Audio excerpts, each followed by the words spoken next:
20 countries worldwide. Because we believe that the world is one. Watch us in Africa, Europe, USA and Canada, South America, Asia Pacific, Middle East and North African regions. Also available on these digital platforms across the world. WION. World is one.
Hello and welcome to Race to Power, your one-stop destination for everything elections and politics. I'm Ananya Datta and this is what we have lined up for you tonight. Our top story will be from Pakistan, where the nightmare ahead of elections turned into a reality today. Twin deadly explosions rocked the province of Balochistan. We will get you reports from the ground and also try and understand the messaging of this. Over in the United States, the phrase, "you should only compete with yourself," was taken quite literally by Nikki Haley. Yet she lost the game. It was a race where there was no competition. She yet came second. Wait till you find out who actually outvoted her.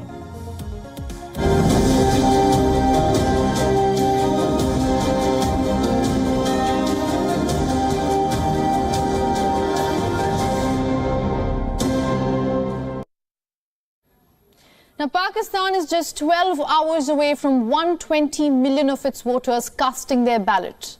But with each passing moment, terror attacks and blasts are wreaking havoc in the country, making this race to power a complicated and dangerous one.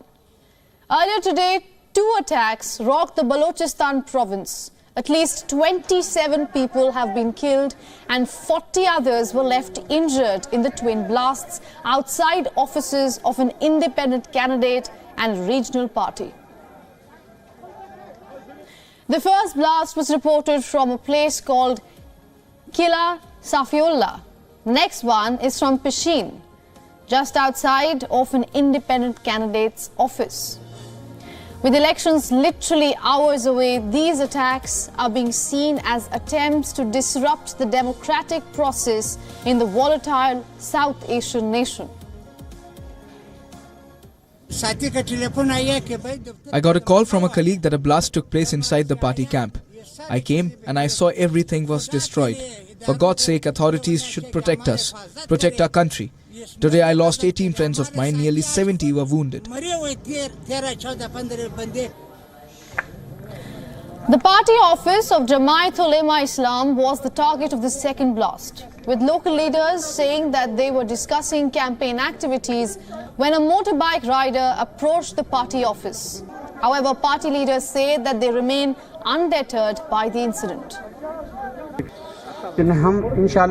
God willing, we will maintain our determination and continue our work. We will continue our election activities without any fear. These blasts will not stop us from our working.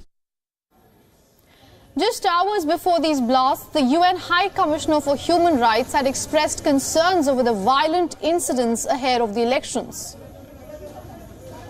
According to the United Nations, the shadow of security threats remain particularly high in certain areas like the southwestern Balochistan and northwestern Khyber Pakhtunkhwa provinces. The spurt in violence and targeted attacks have once again raised questions over Pakistan's preparedness in conducting peaceful elections. In light of incidents, the government has indicated it could suspend internet service on Thursday. Pakistan's caretaker Interior Minister said that while no decision has been taken yet, the administration will consider furthermore. The country will also be closing its borders with Afghanistan and Iran for pedestrians on Thursday as an added security measure to ensure peaceful elections. Now, on the other hand, jailed former Prime Minister Imran Khan has released a pre-recorded message on social media platform X, formerly known as Twitter. अस्सलाम वालेकुम, मैं इमरान खान बोल रहा हूँ। आप कैसे हैं? कल इलेक्शंस है और मैं चाहता हूँ आप निकलें इलेक्शंस के लिए, जिन जिन को जानते हैं उन सबको निकालें, क्योंकि इलेक्शंस के जरिए आप अपने और अपने बच्चों का मुस्तकबिल बदलेंगे। Khan has been barred from contesting elections due to a series of jail sentences, including 14 years for graft, 10 years for treason and 7 for what the court dubbed as illegal marriage under Islamic law. He has also been disqualified from politics for a decade. He was booted from office by a vote of no confidence in April of 2022.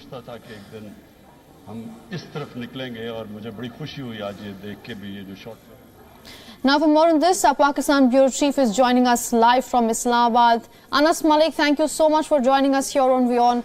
Anas, the two blasts actually come just less than 24 hours from the national elections. However, we are getting reports that we are being told that even in the areas where the blast took place, the voting will take place as scheduled tomorrow.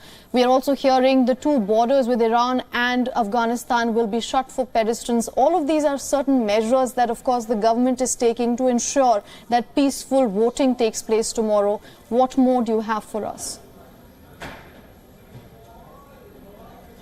Well, Ananya, the stage is all set. In less than 12 hours from now, Pakistan goes to polls its 10th general election to elect its 17th Prime Minister. Now, interestingly enough, you rightly mentioned that the border with Iran and Afghanistan both will be closed, particularly on the 8th. This is what has been confirmed by the Pakistani Foreign Office. The trade and cargo and pedestrian crossings will resume for crossings as per normalcy from the 9th. These are security measures that have been put in place, but the Pakistani side is making sure, at least trying or giving a semblance of making sure that they're leaving no stone unturned. That being said, the security in and around areas that matter the most have been beefed up. I'm just right outside the Election Commission of Pakistan, which has literally completed the final phase of the transfer of ballot papers from the returning officers to the deputy returning officers and the presiding officers, basically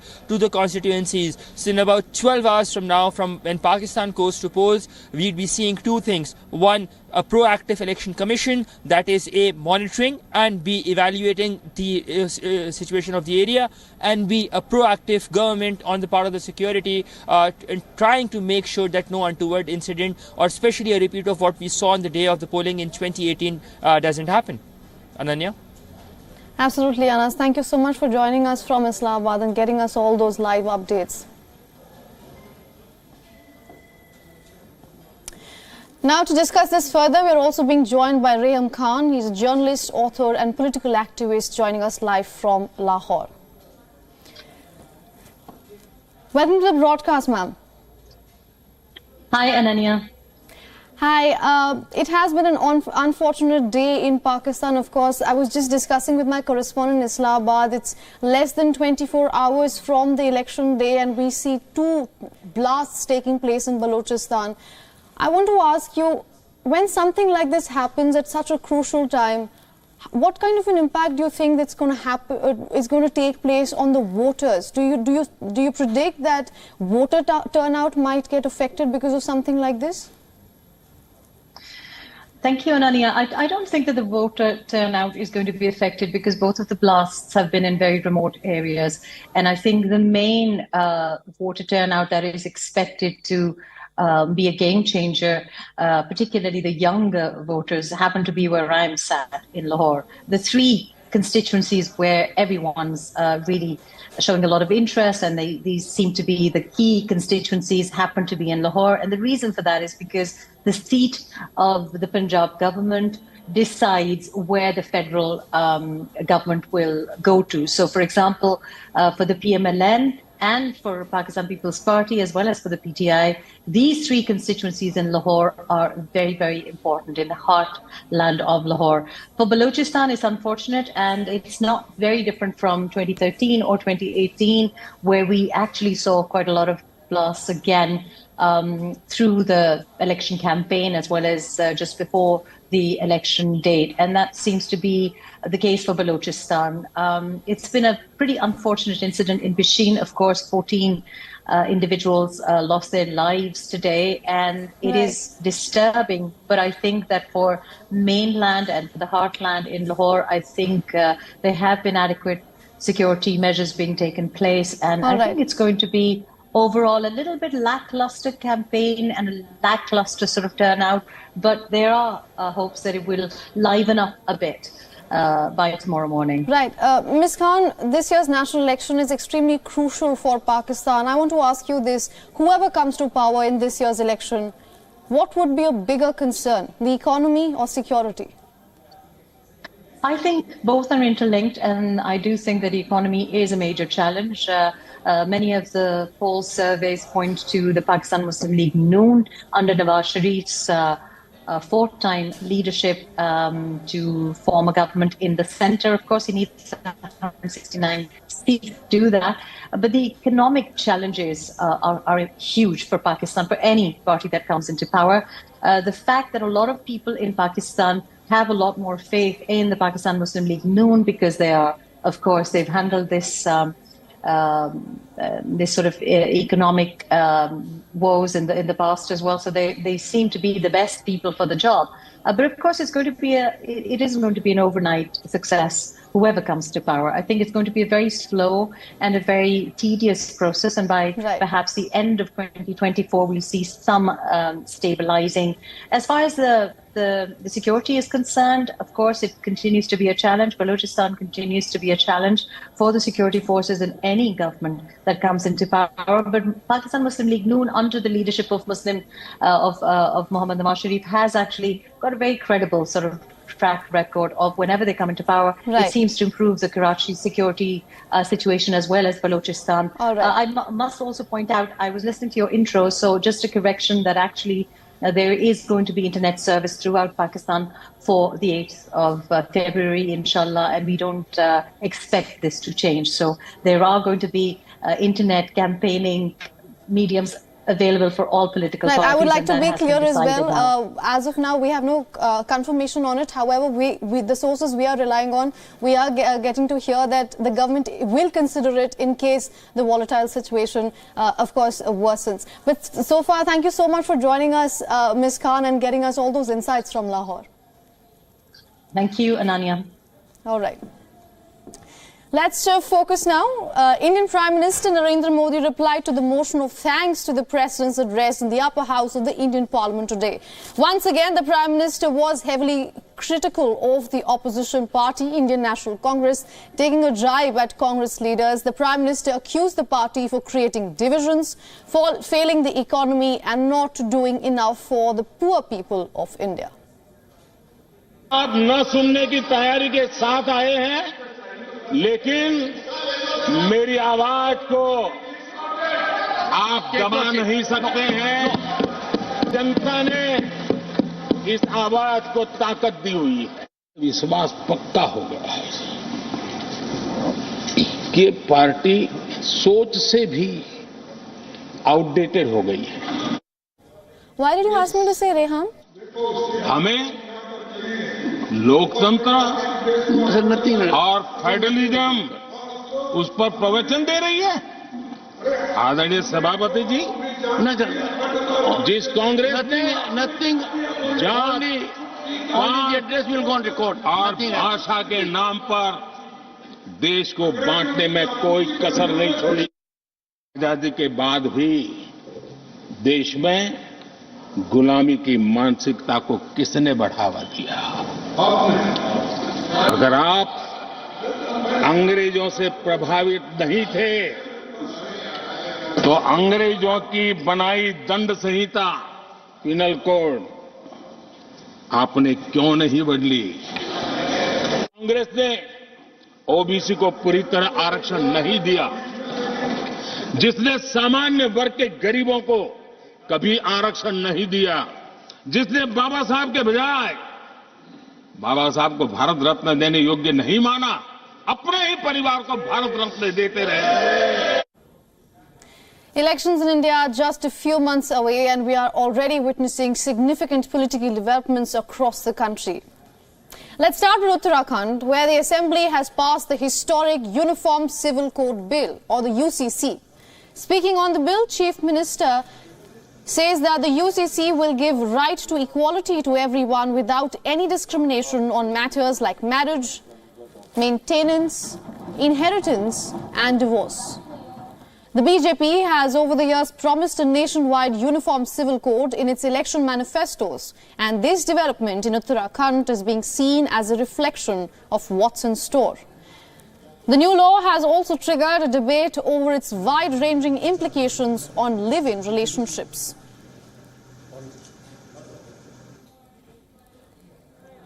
Delhi Chief Minister Arvind Kejriwal has been summoned by a special court on February 17th. The court is acting on a complaint by India's anti-money laundering agency accusing Kejriwal of non-compliance with its summon orders. The court on Wednesday was hearing the complaint filed by the Enforcement Directorate for non-compliance to the summons issued to him in connection with the ongoing probe in the Delhi liquor excise policy 2021-22. Now, Kejriwal so far has skipped 5 summons issued by the ED.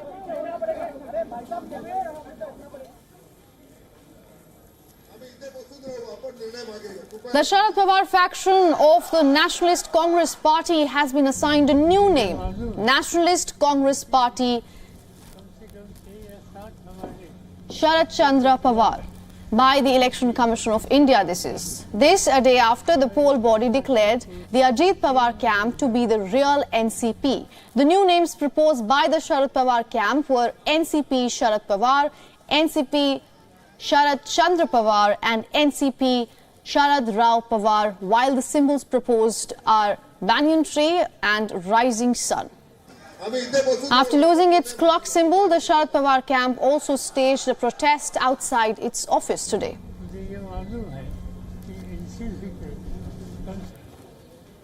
Bihar Chief Minister Nitish Kumar met Prime Minister Narendra Modi. This was their first meeting after the JDU chief switched over to the NDA and formed a government in the state along with the BJP.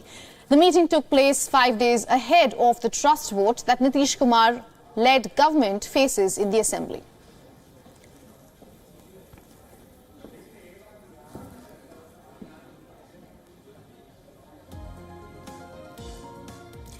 Now, free and fair elections are core to any democracy. The onus is on the voters to choose whoever they want. But apart from the choices, democracy also gives another option, to choose no one. In India, it's called nota, none of the above. Similarly, in the United States, it's called none of the candidates. And that's the category that has won the Nevada primary. If you're confused, trust me, Nikki Haley is even more confused. She had no competition in Nevada's race, yet she lost.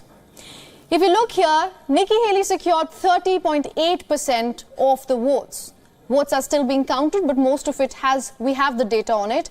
None of the candidates, this category got 62.9%, while others got 6.3%. By the way, Mike Pence is part of the others. But this is interesting here. And according to the votes counted so far, Nikki Haley is trailing in every single county of Nevada. It is embarrassing for someone who claims she is the best bet against Joe Biden. Speaking of best bet, Donald Trump sat this one out. He will instead take part in Nevada's caucus, which is scheduled for tomorrow. The caucus will decide the makeup of the state's 26 delegates. If you look at Nevada from a broader lens, Nikki Haley's defeat is not surprising. She did not make much of an effort to campaign in the state. Haley, in fact, claimed that the process was rigged in favor of Trump. The dual elections did confuse some of the voters, and experts are blaming the lower turnout on that. But increasingly, the Republican race is turning out to be a no race at all. Nikki Haley is not able to capitalize on the anti-Trump camp within Republicans, and in states that she is able to, the margin isn't big enough to give her a win. Donald Trump, on the other hand, is doing really well politically, of course not legally. Let's look at the month of February. Tomorrow, that is 8th of February, Nevada will be holding its caucus, where CNN projects him to win all of the 26 delegates. Then on 24th of February, we have the South Carolina's primary. It is Nikki Haley's home state, by the way. Yet, she is widely expected to lose by a huge margin against Donald Trump. Then on 27th, which is the last one in February, we have the swing state of Michigan. The primary here is also looking in Trump's favor. One of the polls has given the former president close to 72% of the votes. Remember, Michigan was a major point of focus in Trump's 2016 and also 2020 campaigns as well. So the 2024 race, as we said, has increasingly become a rematch of 2020. Joe Biden and Donald Trump are expected to face each other. One is struggling to get his re-election momentum going, and the other is busy hopping from one legal case to another. The only thing common here is both are getting old for the White House, and this is concerning to the voters in America.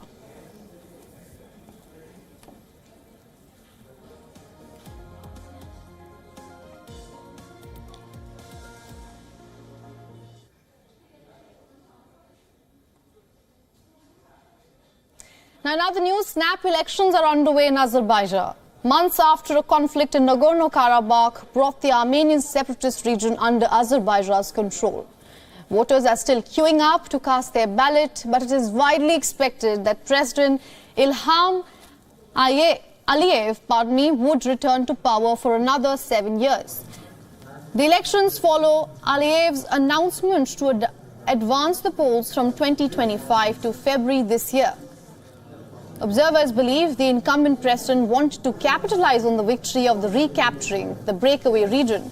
However, critics also peg his return to two main reasons. One, a lack of opposition, as the two main parties opposing the president have boycotted the elections, and two, his crackdown on the media in the country. Ilham Aliyev became president in 2003 after succeeding his father and has remained in power ever since. However, rights groups have time and again accused election results of being neither fair nor free.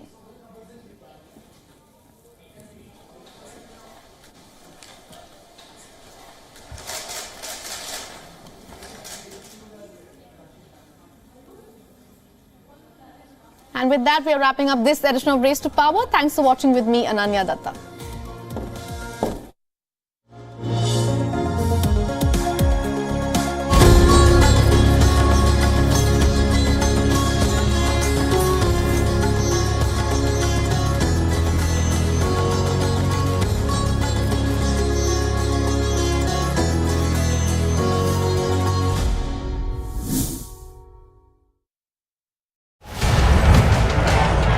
As election fever grips Pakistan, WION gets you all the twists and turns. The row over election and selection, players who matter and what's at stake. नौजवानों का मुस्तकबिल मेरी सबसे ज्यादा तवज्जो होगी। गुर्बत का खात्मा करना होगा। एक बार मौका दीजिए। अगर आप अपने हुकूक के लिए नहीं खड़े हो, आप गुलामों की जिंदगी गुजारो। The highs and lows as the campaign peaks. I'm Anas Malik. Catch me on WION.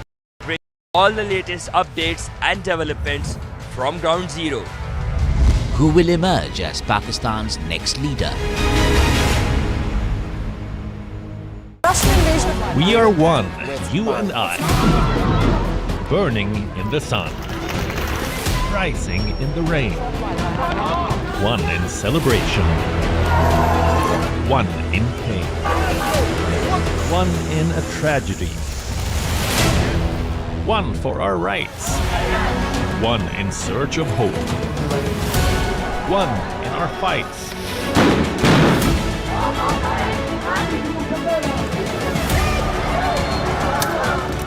one beyond borders. One beyond our race. This could be one of One in the face of adversity. We are one, you and I, and it's our right to know how and why. WION, you are more connected than you know.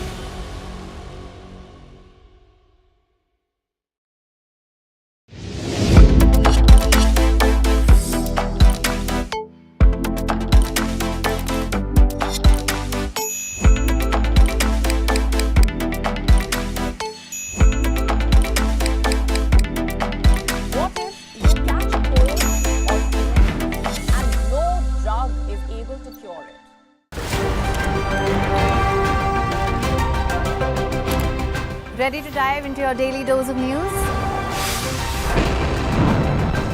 Bringing you what's trending in the West and all that's setting trends in the East. And all of this served up with a side of insightful banter. We don't just bring you the latest stories. We bring you your talking points for the day. And while you do that, from the busy streets of New York, I will provide you with deeper insights on the developments through the course of the day in the U.S. From New York, we get you to the sandy shores of Durban, where I'll bring you all the glitz, glam, and happenings from the world of showbiz. Welcome to the Eras Tour. And I will be here at the WION headquarters, getting you all the action from the universe of sport. All that you need to know about your favorite teams and players, right here. The show that keeps you ahead of the global curve. A conversation you'd want to be a part of. A place where news becomes an engaging exchange. We bring you stories that impact your present. This is World DNA. Join the conversation.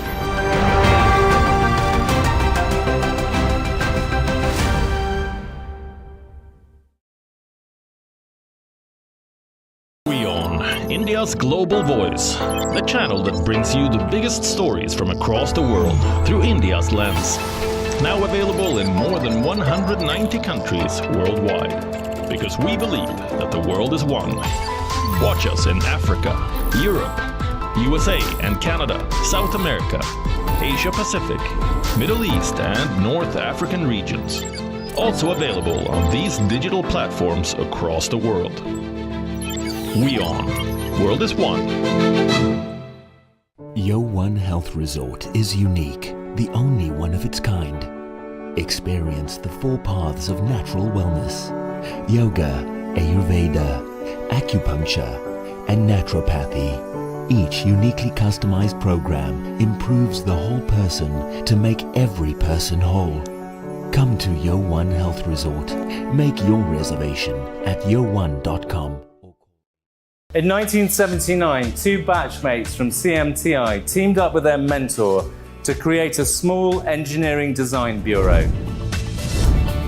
We could conceive machines from first principles, and that's where we got the confidence that can we start a consulting company where we do design for others. We have got an opportunity to make special machines for a company called Car Mobiles Limited. Once we started showing in the exhibition, other auto component companies started coming to us. We realized that if you want to learn anything, buy the best book on the subject, study the fundamentals, and apply it in your context.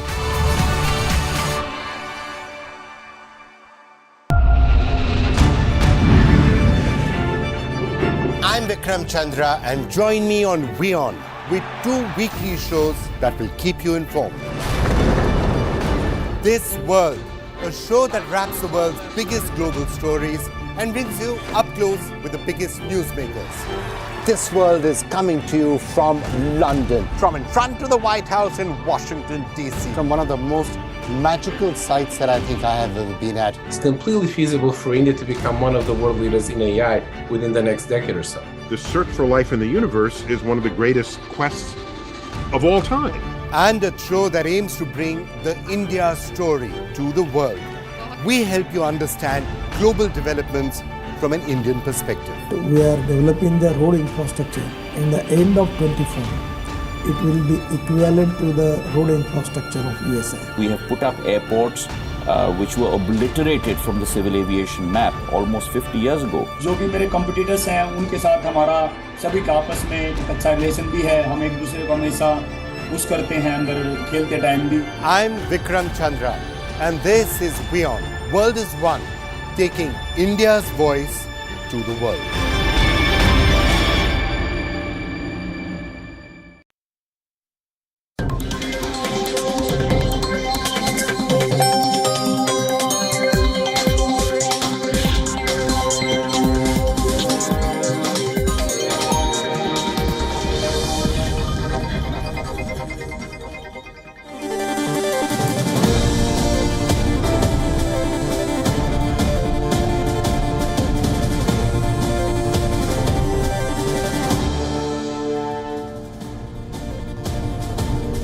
Welcome back and thank you very much for staying with us. This is WION World is One. We are glad you're watching. I'm Eric Njoka. We'll begin this broadcast with some breaking news coming in from Pakistan, where we understand a blast has occurred in Karachi. Once again, a blast has occurred in Karachi moments ago. Incoming reports reveal that one person has died and 3 others have been injured in an explosion in Gulshan El Iqbal Haji Lamu Goth. These are not the final numbers of the casualties as the situation continues to develop. This is the third blast